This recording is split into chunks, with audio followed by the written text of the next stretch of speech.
بسم الله الرحمن الرحيم، والصلاة والسلام على أشرف المرسلين سيدنا محمد وعلى آله وصحبه أجمعين، صلاة تنحل بها الكرب وتنفك بها العقد. اللهم اغفر لي ولوالدي وللمؤمنين والمؤمنات والمسلمين والمسلمات الأحياء منهم والأموات يوم يقوم الحساب، اللهم آمين يا رب العالمين. بالنسبة للناس اللي بتقول يعني والله في واحدة أنا كنت منزلة الفيديو وهي يعني متابعاني، فدخلت قالت لي فين ده، احنا عمالين ندعي ومفيش أي إجابة. طول ما انت مستعجله طول ما ربنا هيأخر عليك الإجابة. انا قلت انتوا تدعوا وترموا حمولكم على ربنا وترموا الحاجة اللي انتوا محتاجينها ديت في ايد ربنا، وربنا هيأتيكم بالشيء اللي انتوا عايزينه دوت في الوقت اللي هو شايف ان الوقت ده اصلح. لان زي ما قلت قبل كده في حلقة قبل كده ان ممكن ربنا يعطيك اللي انت عايزاه في التوقيت اللي انت عاوزاه، وما يكونش هو الحاجة دي صالحة في التوقيت ده. هقول لكم النهارده على قصه غريبه جدا جدا. واحده هي مش غريبه والله، يعني احنا بندعي وبنسيب الاجابه دي بقى على ربنا في الوقت اللي هو شايف ان هو الوقت دوت صالح. تخيلوا ان الست ديت كانت بنت وتزوجت وقعدت في بيت زوجها حوالي 28 سنه. المهم بتقول انا من بعد ما تزوجت والحال يعني مش كويس، الدنيا ريح البيت اللي انا ده اتجوزت فيه مش حلو خالص، على طول له ريحه مش حلوه، مكتوم، ما بيخشوش شمس وما بيخشوش هوا. فانا قلت مش مشكله دي يعني طبيعه مكان. يعني بدات تشم روائح كريهه في المكان. بدات ان هي لما تدخل المطبخ تغسل الاطباق بعد ما تخلص وتطلع تلاقي البلاعه اعزكم الله طفحت وغرقت لها المطبخ. بدأت تروق، تبص تلاقي في ساعتها كده التلاجة يعني بتقول الدرج كان بتاع التلاجة يقع لوحده كده من غير ما اجي يمته، وينزل يتكب في التلاجة على ان كان في بقى خضار في التلاجة، ان كان في مثلا طبيخ، ان كان في يعني طبعا انتوا عارفين التلاجة بتبقى يعني عبارة عن دولاب خزين بالنسبة لنا. فكانت كل الحاجة بتبوظ وتضطر انها تترمي. مع الوقت بقت اللمض عندها تتحرق. مع الوقت زوجها حال وقف في شغله. هي كل ده ومفيش في دماغها قولت لانها يعني بنوته صغيره كانت متجوزه حوالي 17 18 سنه. كل ده ومفيش في دماغها قولت سحر او طاقات سلبيه او كلام، ما كانتش تعرف بقى عن الحاجات دي حاجه يعني. فالمهم بدات تدعي ربنا وبقت تقول يا رب يعني الحال مش كويس، يعني تدعي ربنا كل يوم. وكل سبحان الله ما الحاله تتأزم عليها اكتر، كل ما لجوءها لربنا بيبقى اكتر، وتقربها لربنا بيبقى اكتر، ودعائها لربنا بيبقى اكتر.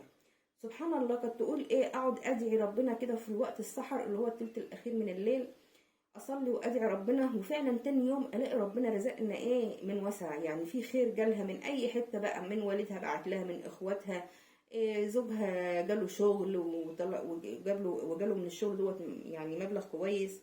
فالهم بقت تحمد ربنا، فلقت ان عيشتها بقى متوقفه على الدعاء.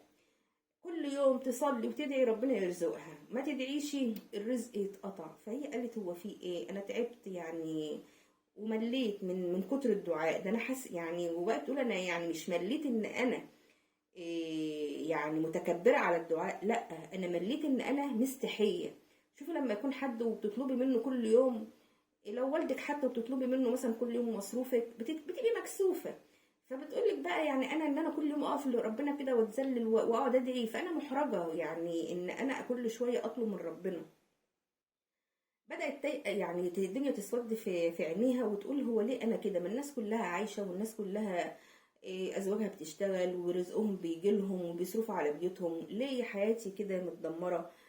يعني بره وجوه، يعني جوه البيت زي ما بقول لكم العكوسات اللي بتحصل لها ديت، وبره البيت ان جوزها كمان شغله مفيش شغل.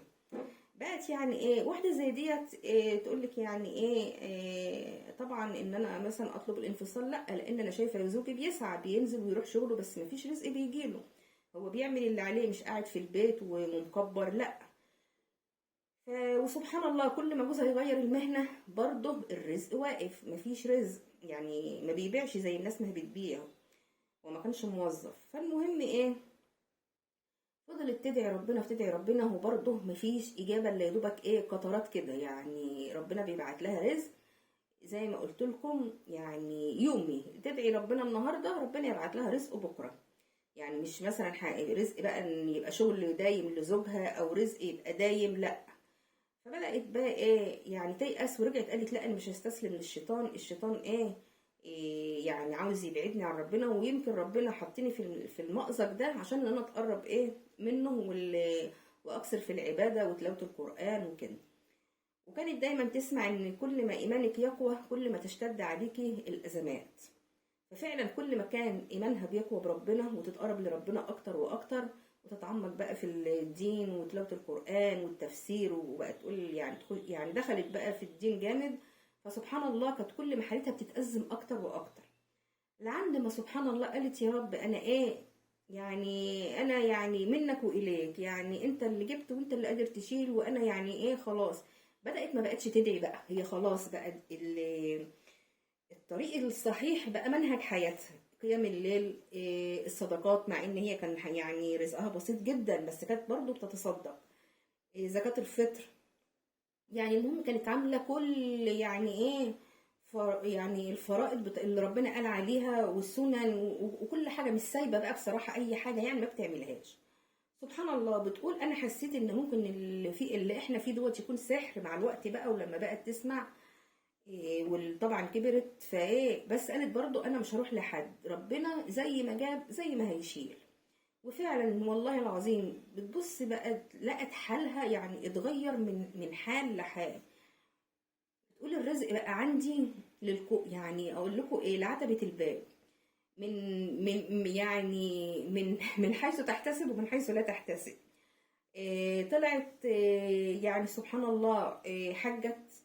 وبرضه شوفوا هقول لكم على حاجه، مع ان هي زوجها موجود بس هي اللي طلعت وزوجها ما طلعتش ليه بقى؟ هي كانت متقربه لله اكتر من زوجها.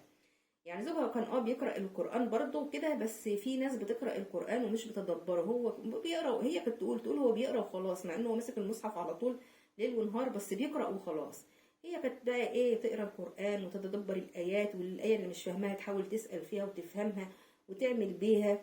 وزي ما بقول لكم كده الصدقات، واللي مريض عيان تروح تزوره، تصل الارحام. بصراحه ما كانتش مخليه على على جهدها جهد.